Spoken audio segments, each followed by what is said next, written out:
कार्यक्रम के पुण्यार्जक हैं श्री पंकज जैन, CMA पूनम जैन, राशि जैन, उन्नति जैन, सेक्टर 50 नोएडा, श्री सुबोध जैन, अनुपम जैन, कार्तिक, अक्षता जैन, मनु, ऐश्वर्या, अपूर्वा जैन नोएडा, श्री अरुण जैन, सुनीता जैन, अमित जैन, निशाली जैन, अचल जैन, नेहा जैन, राहुल गर्ग, आशिमा गर्ग, QD13 प्रीतमपुरा विशाखा एनक्लेव नई दिल्ली 110034, श्री विपिन जैन, श्रीमती शशि जैन, हौस खास एनक्लेव। जन्म जरा मृत्यु रोग दशा से जन्म जरा में रोग दशा से सदा दुखी रहता, दिव्य क्षेत्र काल भाव परिवर्तन सहता। हम आपको आज जो विषयों में फंसे हुए जो प्राणी हैं उनकी थोड़ी सी चर्चा करेंगे कि हम सारे अपने विषयों में फंसे हुए हैं, सारे संसारी प्राणी, हम भी और आप भी, क्योंकि संसार में फंसे फंसे हम उसी में ही आसक्त हो रहे हैं। एक प्राणी होता है, एक व्यक्ति होता है, वो जंगल में जाता है, जा रहा था और वहाँ पे उसको एक हाथी दिखाई दिया, काला हाथी दिखाई देता है। तो वो उसको देखकर डर के मारे वो आगे आगे भागा चला जाता है।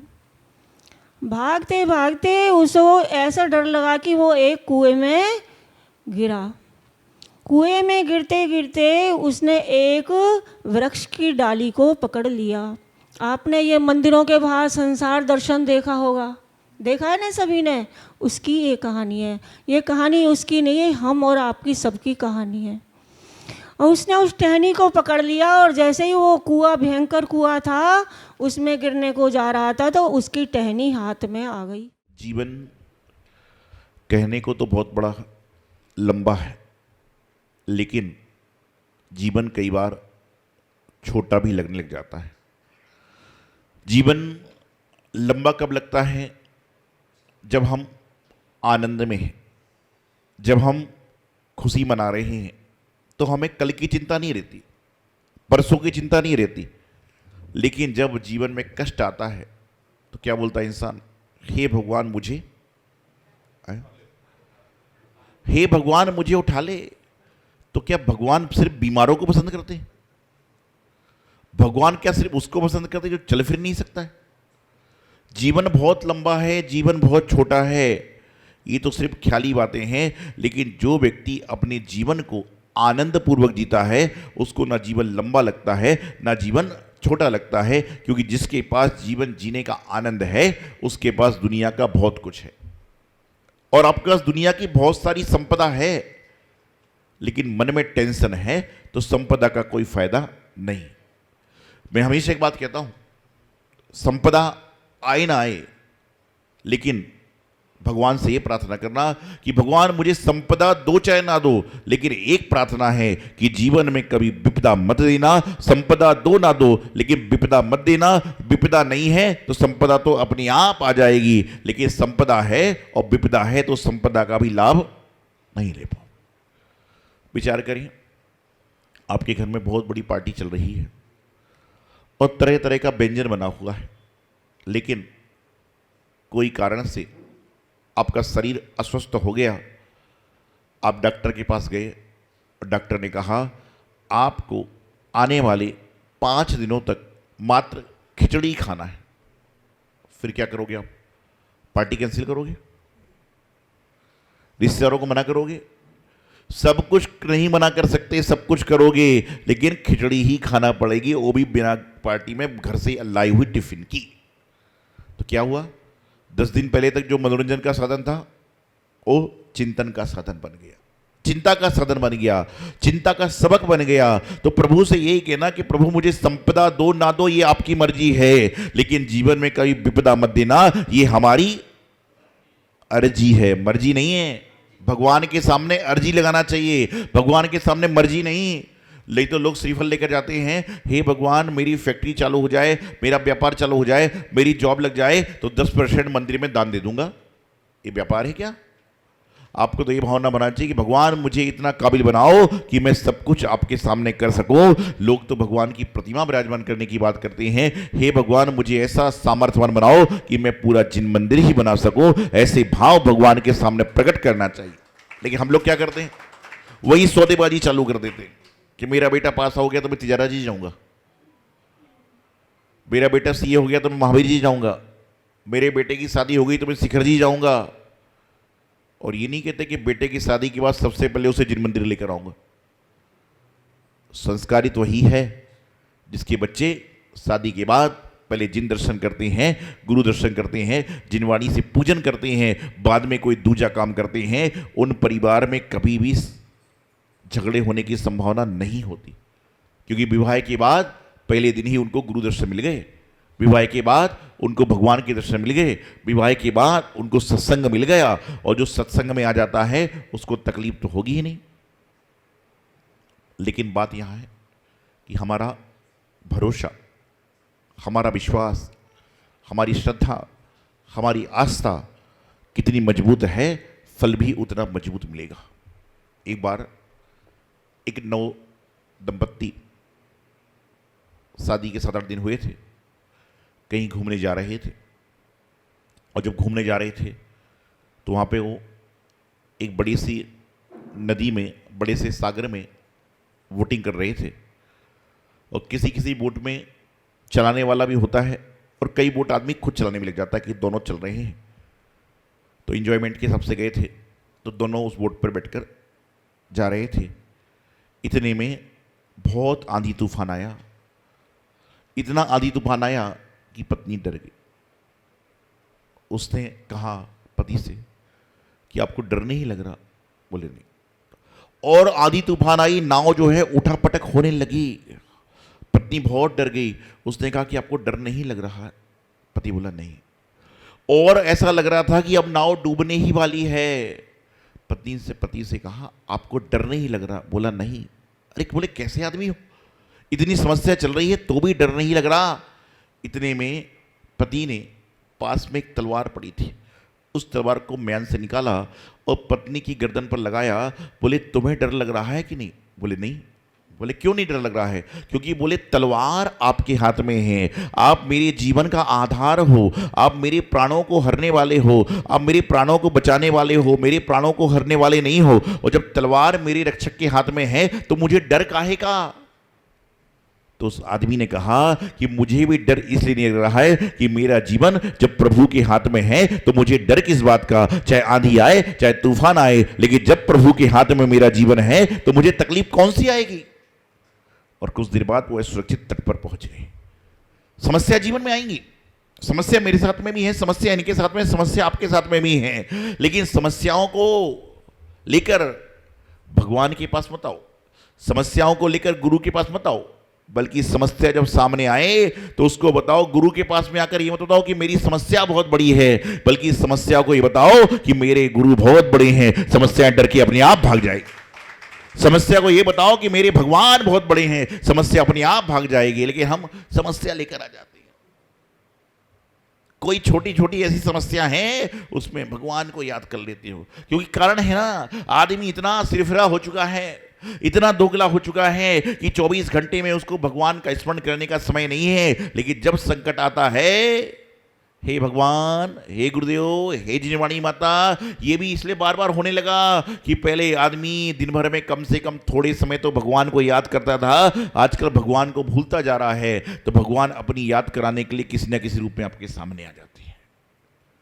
और मैं हमेशा एक बात कहता हूं कि दुख में सुमरन सब करें, सुख में करे ना कोई, और जो सुख में सुमरन करे तो दुख काहे को होए। जब भी दुख आता है तो लोगों को सबसे पहले किसकी याद आती है? भगवान की। और जब सुख आता है तो भगवान लास्ट में याद आएंगे, एंडिंग में याद आएंगे, मंगल करने में याद आएंगे। अरे दुकान खोलते हो तो पहले अगरबत्ती लगाते हो और संध्या काल में दुकान में दीपक लगाते हो। यही तो भगवान को स्मरण करने का सबसे अच्छा तरीका है। तो जीवन में हमें काम वही करना चाहिए जो लोगों को कम ना करे, बल्कि आपकी आत्मा के विकारों को कम करे। अपनी श्रद्धा को, अपनी आस्था को अपने विश्वास को इतना मजबूत बना लो कि जो आपका समर्पण है वह जीवन में पूरी तरह से हो जाए। आज हमारा समर्पण तो है, लेकिन बाहरी मन से जो व्यक्ति अंतरंग से अपने आप को समर्पण कर देता है, अपने आप को अर्पित कर देता है, उसको फिर कोई चिंता नहीं रहती। जिस प्रकार से छोटा बच्चा अपने माता पिता के साथ कहीं जा रहा है तो बच्चे को टेंशन नहीं है, बच्चे को कोई विकल्प नहीं है कि उसको कहाँ जाना है। सारी टेंशन किसकी होती है? माता पिता की होती है, क्योंकि उसको पता है कि जब तक मैं माता पिता के हाथ में हूं तब तक मैं सुरक्षित हूं, मैं भटक नहीं सकता, मैं गुम नहीं सकता, मैं खो नहीं सकता। और लेकिन आज कल हो क्या रहा है, हर इंसान कहती ना कि झूठ बोलने की बच्चों की शुरुआत होती घर से ही होती है। घर वाले जब उनके सामने इस तरह का कृत्य करते हैं तो बच्चा तो 4 गुना आगे करने वाला है। एक बात याद आती है, एक व्यक्ति 3-4 साल के बालक को लेकर बहुत जल्दी में कहीं जा रहा था। रास्ते में एक ढाबा पड़ा, होटल पड़ी, वहाँ पर वह निकल रहे थे बाप बेटे बहुत जल्दी में। इतने में पिता के हाथ से थोड़ा सा कांच की क्रॉकरी गिर गई और कांच फूट गया। उन्होंने आवाज़ लगाई, कोई है क्या यहाँ पर आए? कोई नहीं आया। फिर आवाज़ लगाई, कोई है क्या यहाँ पर आए और क्रॉकरी को उठा ले? कोई आवाज़ नहीं आई। बहुत जल्दी में था। सोचिए आज का इंसान होगा तो क्या करेगा। उसके हाथ से क्रॉकरी टूटी है, नुकसान हुआ है। 2 बार उसने आवाज़ लगाई कि क्रॉकरी का भुगतान मैं करना चाह रहा हूँ, कोई है? कोई नहीं आया। तो आज का इंसान बहुत जल्दी में हुआ तो क्या करेगा बताइए? निकल जाएगा और बल्कि सोचेगा जान छूटी। वह आदमी अंदर चला गया, क्रॉकरी के मालिक से मिला, होटल के मालिक से मिला, बोले मेरे हाथ से क्रॉकरी छूट गई है, टूट गई है और मैं जब से आवाज़ दे रहा हूँ कोई नहीं आ रहा है। बोले तुम क्यों आवाज़ दे रहे हो? बोले मेरे हाथ से नुकसान हुआ है तो मैं भुगतान करना भी चाह रहा हूँ। तो बोले आवाज़ दी तो कोई नहीं आया? बोले कोई भी वेटर नहीं आया। तो मालिक ने कहा तुम चले जाते, तुम्हें कौन देख रहा है? तुम चले जाते, तुम्हें कौन देख रहा है? उस व्यक्ति ने कहा, होटल के मालिक से कहा कि सर मुझे कोई नहीं देख रहा, मैं जानता हूं, लेकिन मेरा एक छोटा 4 साल का बालक मुझे देख रहा है। आज ये देख लेता कि मेरे पिता इस तरह का कार्य करते हैं तो बड़ा होकर ये भी इस तरह के संस्कार को लेता और ये भी इस तरह के कार्य करता। आज इसको समझ में आ गई कि किसी का नुकसान हो तो भुगतान हमें करना पड़ेगा। ये है इंसानियत, ये है आदमी की सच्ची भावना, ये है अच्छा आदमी का सच्चा स्वरूप। यही तो आदमी की इंसानियत को दर्शाती है। कहने को तो हम मैन हैं, कहने को तो हम जैन हैं, लेकिन क्या हमारे अंदर जैन के लक्षण हैं? क्या हमारे अंदर मैन के लक्षण हैं? हर आदमी, हर इंसान मेरे पास में आता है कि मेरा बेटा सीए बन जाए, मेरा बेटा बीकॉम हो जाए, मेरा बच्चा ये डिग्री प्राप्त कर ले।